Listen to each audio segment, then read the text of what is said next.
Well, we're back in Evanston for the annual Hostlers Train Show and to check on the progress of the Evanston Roundhouse restoration. I love this old roundhouse here at Evanston. It's one of the ones that is complete. I wonder what would happen if these walls could actually talk.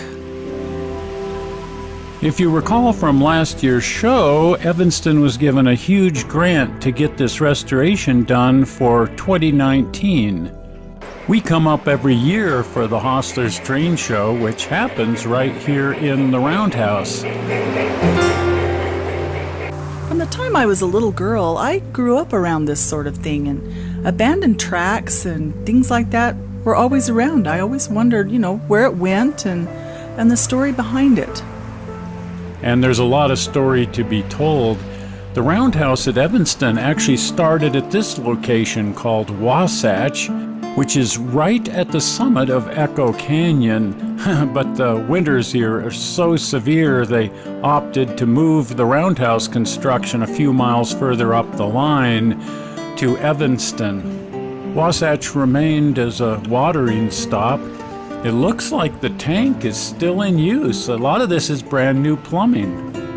The first roundhouse was constructed in 1868. Nothing remains of that. This is all much later construction. It's an absolutely beautiful small water tank, and all things considered, in excellent shape. For years I made the trip to Evanston to visit my family up there and drove past all of this and wondered, what it was and if it was still in use, but seeing it but not really seeing it.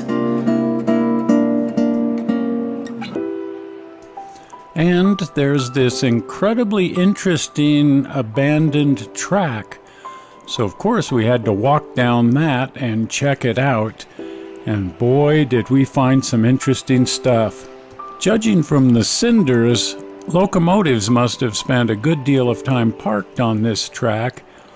Wasatch is the location where the helper engines were cut out, but they also did a lot of sheep shearing in this area.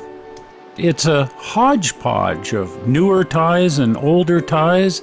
Some of these ties appear to date all the way back to the original construction in 1868. At that time, there was a tunnel being constructed about 5 miles down canyon from here, and this was the shoe fly track, the temporary track out and around that tunnel for 17 miles, running right where the freeway currently runs. And this is all that remains of it. At some point, they built this just overwhelming end-of-track bumper to keep things from rolling off the end.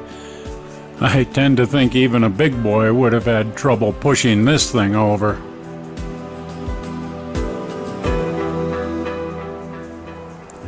In 1916, this track was widened to 2 tracks, and the second track was routed through this tunnel right at Wasatch, right at the summit. Later on, the track was moved to the area right next to this tunnel, and the tunnel abandoned, making it a fair game for people to go explore.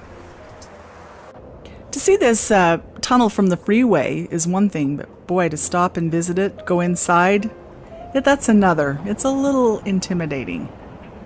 What do you think?